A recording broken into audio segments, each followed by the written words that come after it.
Welcome to the Charleston Chicks. I'm your co-host, Lisa Nicole. And I'm your co-host, Melanie. So let's be real. 50 does not look like we thought it would when we were 30. We are stronger, wiser, and finally comfortable taking up space. Because this is the decade where we stop performing, stop apologizing, and start asking the real questions. Who am I now?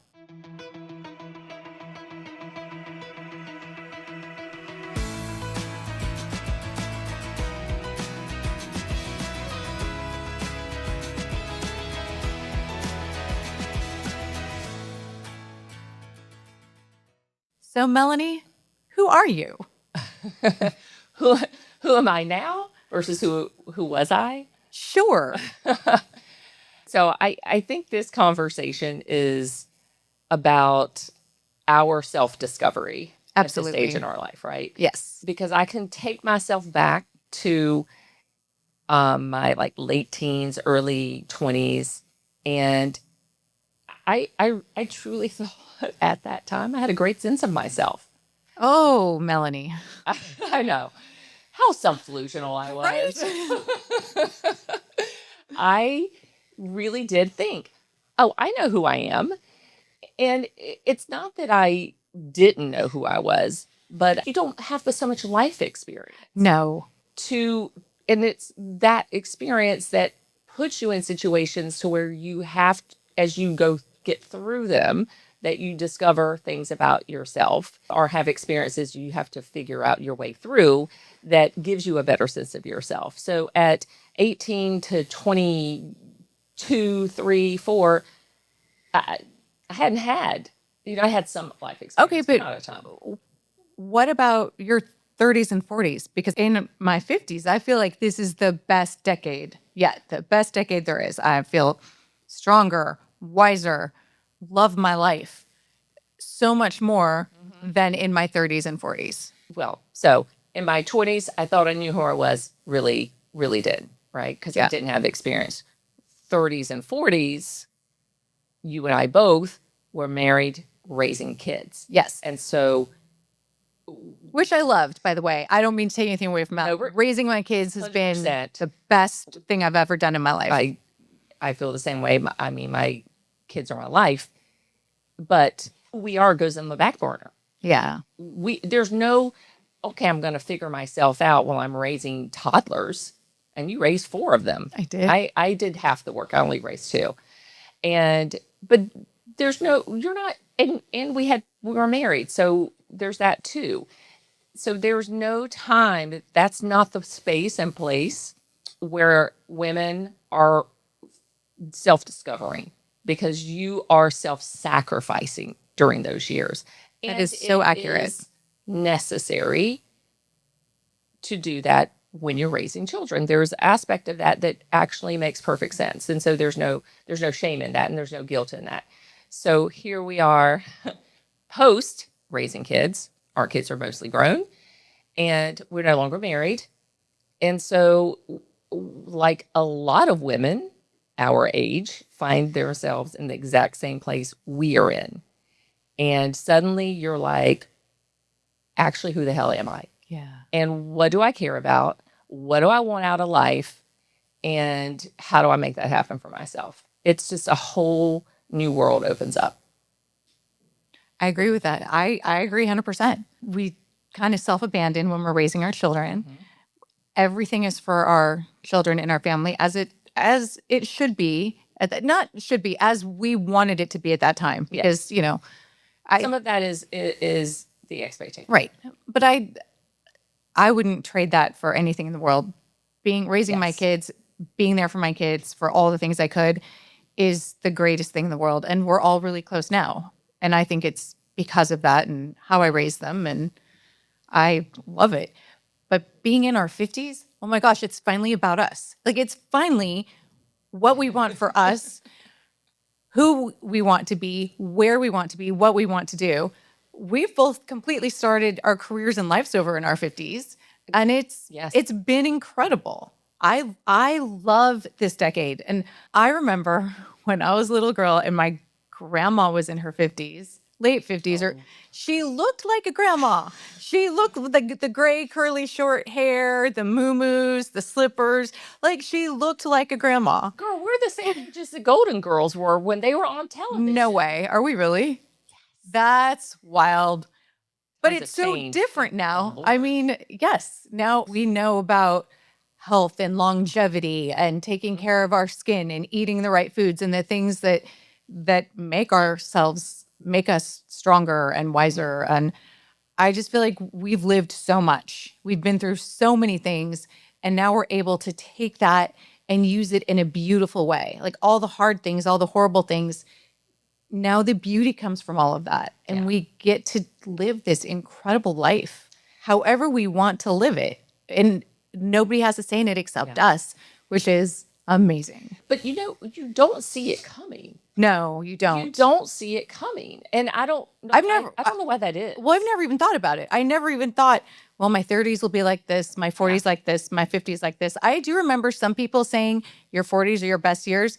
You're like, Mine were like, my 50s. sounds like hype. And it was. But my 50s, like, it's incredible. I love everything about it.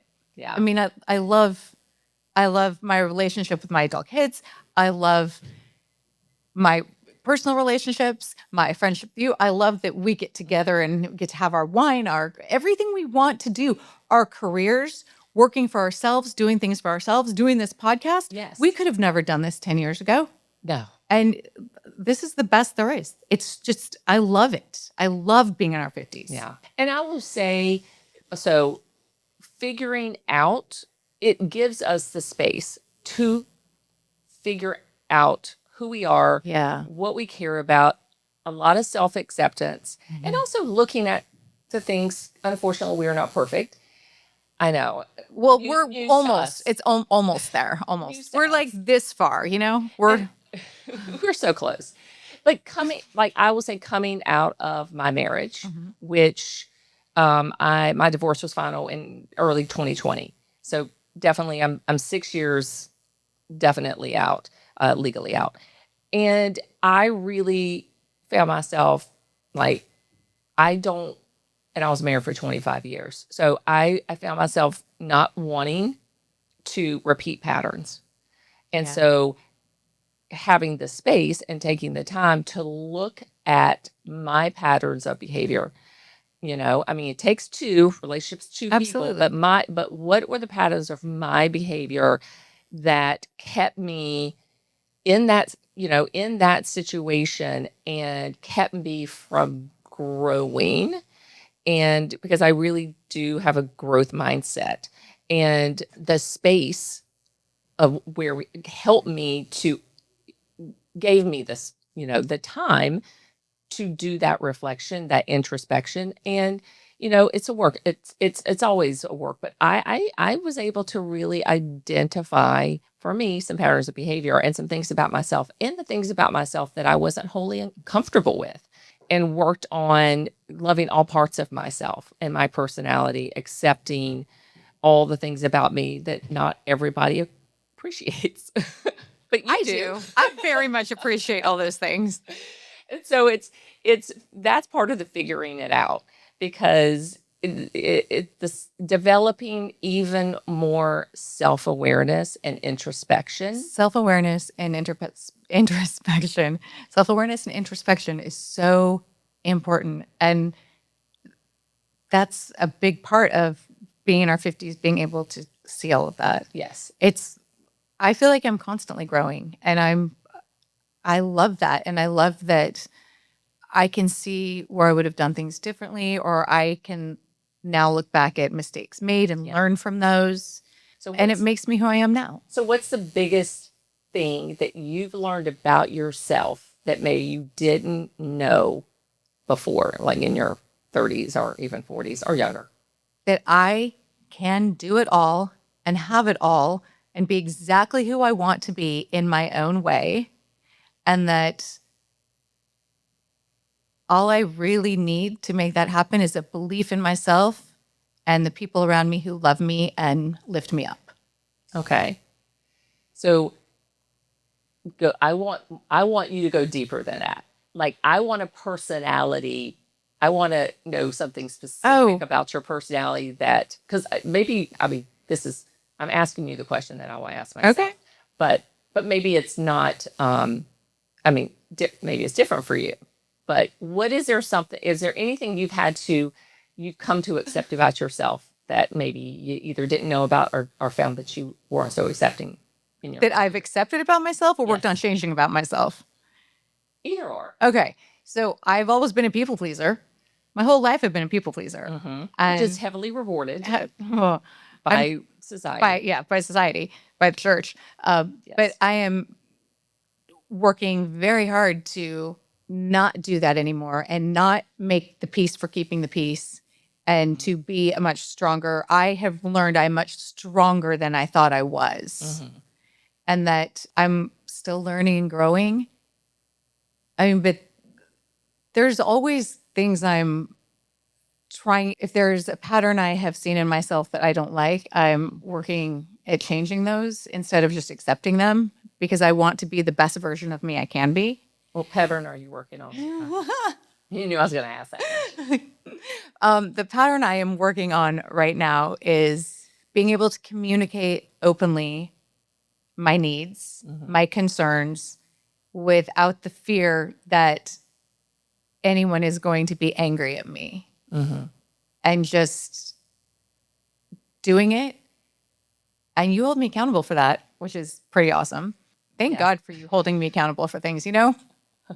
Yes, you have helped my growth a lot, but I'm really working hard on that because that has been something for a long time, for my whole life. I've put other people's needs first at the extent of mine, and it's caused damage all over the place, you know? And my needs are very important and just as important as someone else's. And I need to be able to communicate those things and I need to be able to communicate openly.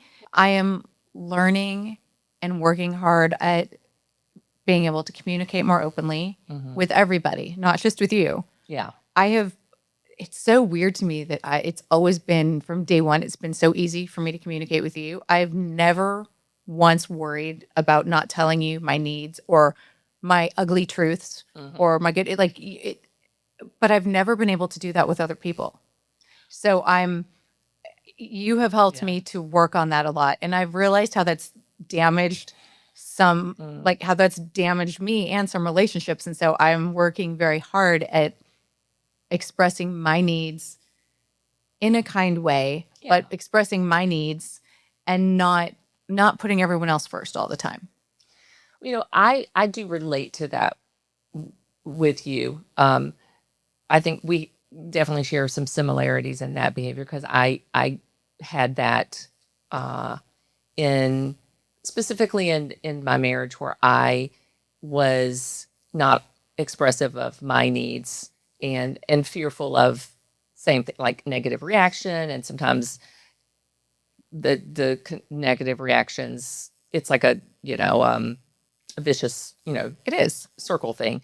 And so I relate to that because I've experienced myself being that way as well. So I think when I'm holding you accountable, I'm actually also holding myself accountable to not engage in that behavior because I know short term it keeps the peace, long term it can ruin relationships over time. So we're both, we're both learning from each other. I would say the for me, the thing I've come to like accept about myself that I kind of had lost along the way is I have very much a side of me that's a very much a free spirit, which I think a lot of people when they meet me, especially professionally, I mean, I do work in HR, that I'm very serious minded and I have a very kind of energy about myself that can be a little intense and kind of serious. But when